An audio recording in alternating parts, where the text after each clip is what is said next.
Doctor Zakir Naik کے بارے میں علماء کا موقف کیا ہے؟ بہت سے علماء ڈاکٹر ذاکر نائک پر تنقید کرتے ہیں کہ وہ عالم نہیں، اور کچھ لوگ ان کو مجدد کا درجہ دیتے ہیں۔ کیا ڈاکٹر ذاکر نائک کو سننا درست ہے یا نہیں؟ حبیب صاحب سعودی عرب سے۔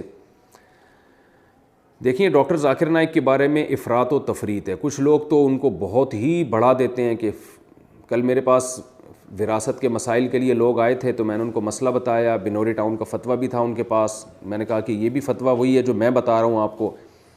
تو علماء، میں نے کہا کسی بھی مدرسے سے آپ فتویٰ لیں گے تو جو فتویٰ ساری دنیا کے مدارس کا ہے وہ اس میں ایک ہی ہے۔ تو وہ کہہ رہے ہیں ڈاکٹر ذاکر نائک سے ہم نے سنا ہے، کچھ یوں کہہ رہے تھے، کچھ یوں کہہ رہے تھے۔ تو میں نے ان سے کہا کہ دیکھیں، ڈاکٹر ذاکر نائک سے آپ نے جو سنا ہے، مجھے نہیں پتا وہ آپ سمجھے بھی ہیں کہ نہیں سمجھے، ڈاکٹر ذاکر نائک کا موقف کیا ہے، اور یہ بھی نہیں مجھے پتا کہ وہ اس بارے میں صحیح کہہ رہے تھے غلط کہہ رہے تھے، لیکن ہر شخص کی ایک فیلڈ ہوا کرتی ہے۔ تو میں کیا، بڑے بڑے علماء یہی بتاتے ہیں کہ ڈاکٹر ذاکر نائک کی جو فیلڈ ہے وہ ہے ادیان عالم، ان میں تقابل، بہت سارے دین مذاہب کے بارے میں ان کو بہت زبردست معلومات ہیں اور بے پناہ غیر معمولی حافظہ ہے۔ تو اس حافظے کی بیس پہ وہ فی البدیہی جواب دیتے ہیں، اس میں ان کی بہت تیاری ہے۔ تو یہ ان کی فیلڈ ہے، اس میں دنیا ان کی محتاج ہے۔ اس فیلڈ میں اور بھی بہت سے علماء ہیں، لیکن جس طرح سے ڈاکٹر ذاکر نائک نے جدید طریقوں کو استعمال کیا اور بے پناہ حافظے کا استعمال کیا، اس میں میری معلومات کی حد تک ان کی کوئی مثال نہیں ملتی۔ تو اس میں وہ امام ہے لوگوں کے۔ لیکن جو فقہی مسائل ہیں، جیسے وراثت کے مسئلے ہیں، اس میں تو باقاعدہ پریکٹس ہوتی ہے، بڑے بڑے علماء کی نگرانی میں مسائل حل کرنے پڑتے ہیں۔ اس میں جو ہے وہ تربیت کی جاتی ہے ان علماء کی کہ وراثت کے مسائل کو کیسے حل کرنا ہے۔ بہت پیچیدہ مسائل ہوتے ہیں بسا اوقات وراثت کے۔ تو یہ وہ طبقہ ہے جو جنہوں نے جناب محترم ڈاکٹر ذاکر نائک کو اتنا بڑھا دیا کہ وہ مسائل بھی اب انہی سے پوچھنا شروع کر دیے ہیں۔ اور ایک طبقہ وہ ہے جو ان پہ بلا وجہ تنقیدیں کرتا رہتا ہے، اور تنقیدیں ایسی کہ الامان والحفیظ۔ تو اعتدال کی بات یہی ہے جو حضرت مفتی تقی عثمانی صاحب جیسے بڑے علماء کی رائے ہے، اور بھی دیگر بڑے علماء کی رائے ہے کہ بھئی وہ اپنی فیلڈ کے ماہر ہیں، لیکن مسائل کے معاملے میں ان کی تحقیق نہیں ہے۔ وہ خود بسا اوقات یہ اعتراف کر چکے ہیں۔ میری ان سے براہ راست 2 دفعہ ملاقات ہوئی ہے، اور دونوں دفعہ میں انہوں نے اعتراف کیا کہ میں مفتی نہیں ہوں، مسائل میرا کام نہیں ہے۔ تو ہم نے ان سے پوچھا کہ آپ پھر بتاتے کیوں؟ انہوں نے کہا لوگ اصرار کرتے ہیں بہت زیادہ، اور خاص طور پہ غیر مسلم پوچھتے ہیں، تو مجھے جو کچھ معلومات ہوتی ہیں میں بتا دیتا ہوں۔ اور انہوں نے یہ بھی بتایا کہ مسائل کے معاملے میں میری آراء میں رجوع بھی بہت ہوا ہے، تبدیل بھی بہت ہوئی ہے، کہ پہلے مجھے کچھ مسائل تھے جن کی پوری تحقیق نہیں تھی، میں نے بتا دیا، لیکن پھر مجھے احساس ہوا، جس میں انہوں نے 3 طلاق کے مسئلے کے بارے میں بتایا کہ پہلے میری رائے یہ تھی کہ 3 طلاقیں ایک ہوتی ہیں، تو میں برملا بتاتا تھا، بعد میں اور ریسرچ کی تو پتہ چلا کہ نہیں، بھی ایک اس کے مقابلے میں دوسری بھی بہت مضبوط رائے موجود ہے۔ تو میں نے پھر ان سے کہا کہ آپ مزید مطالعہ کریں گے تو اور اس میں آپ آگے بڑھیں گے۔ تو خیر، میری کیا اوقات ان کے سامنے، یعنی جو جس فیلڈ میں وہ چل رہے ہیں تو اس میں میری کوئی اوقات نہیں ہے۔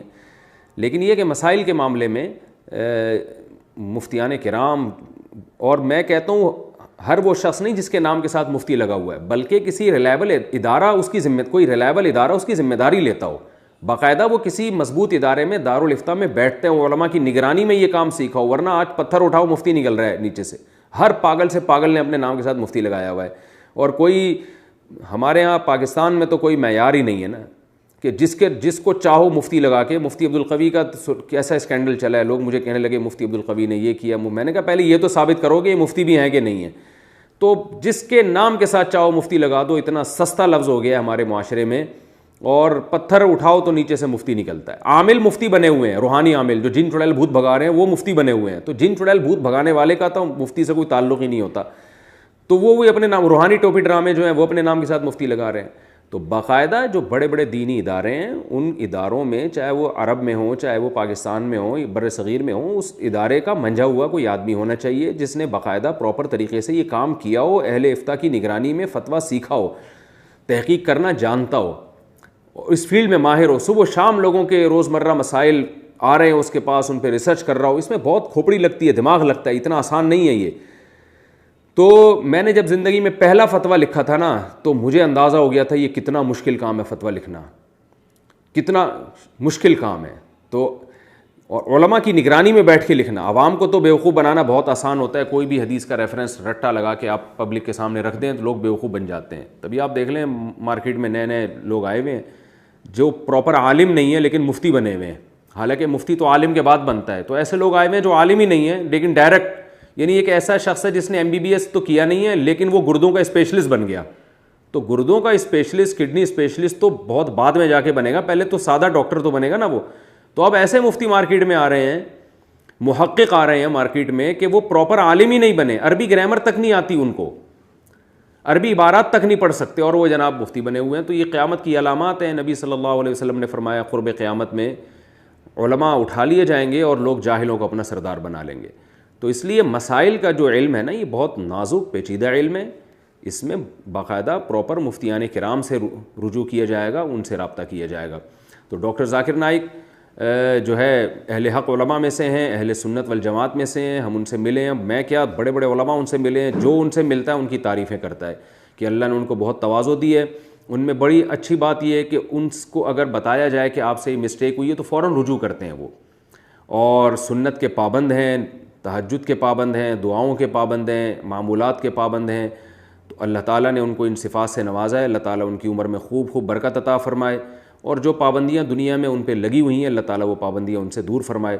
اور یہی ہماری رائے ہے. ان کے عقائد میں اور اہل سنت والجماعت کے عقائد میں کوئی فرق نہیں ہے. جو عقیدہ طحاویہ میں عقائد لکھے ہوئے ہیں اسی عقائد کے حامل ہیں وہ. یہ بات بہت سے علماء ان سے براہ راست پوچھ چکے ہیں, میں بھی پوچھ چکا ہوں. تو وہ یہی بتاتے ہیں کہ کوئی ان کے وہ حنفیہ, شافعیہ, مالکیہ, حنبلیہ, ان چاروں مکاتب فکر کو اہل سنت والجماعت میں داخل سمجھتے ہیں. اور کوئی اگر فقہ حنفی کو فالو کرتا ہے یا فقہ شافعی کو فالو کرتا ہے اس کو برا نہیں سمجھتے. بلکہ جب میری ان سے براہ راست بات ہوئی تھی تو انہوں نے خود بتایا تھا کہ پوری دنیا میں ان کی ریسرچ کے مطابق سب سے زیادہ فقہ حنفی کو فالو کیا جاتا ہے. 50% لوگ ہیں جو فقہ حنفی کو فالو کر رہے ہیں اسلام میں, مسلمانوں میں. اور انہوں نے بتایا کہ 30% لوگ فقہ شافعی کو فالو کرتے ہیں, 17% فقہ مالکی کو, 2% لوگ فقہ حنبلی کو, اور 1% لوگ ایسے ہیں جو ان چاروں میں سے کسی فقہ کو فالو نہیں کرتے. تو ان کا موقف اہل سنت والجماعت کے بارے میں بہت اچھا ہے. جس طرح ان کے بارے میں یہ الزامات لگتے ہیں کہ وہ بالکل ہی چاروں مکاتب فکر کو غلط سمجھتے ہیں, ایسا کچھ بھی نہیں ہے. وہ بہت معتدل قسم کے ایک عالم ہیں. عقائد میں وہی عقائد ہیں ان کے جو اہل سنت والجماعت کے عقائد ہیں. باقی غلطی انسان سے ہوتی ہے, ہم سے بھی ہو سکتی ہے, مسائل بتانے میں ان سے بھی ہو سکتی ہے. تو ان غلطیوں کی بیس پر کسی کو گمراہی کا فتویٰ نہیں لگایا جا سکتا, بلکہ یہ کہا جائے گا کہ بھئی یہ اس معاملے میں ان سے یہ خطا ہوئی ہے اور اس کی دلیل یہ ہے, جیسے کہ علماء کا ایک بات کرنے کا طریقہ ہوتا ہے.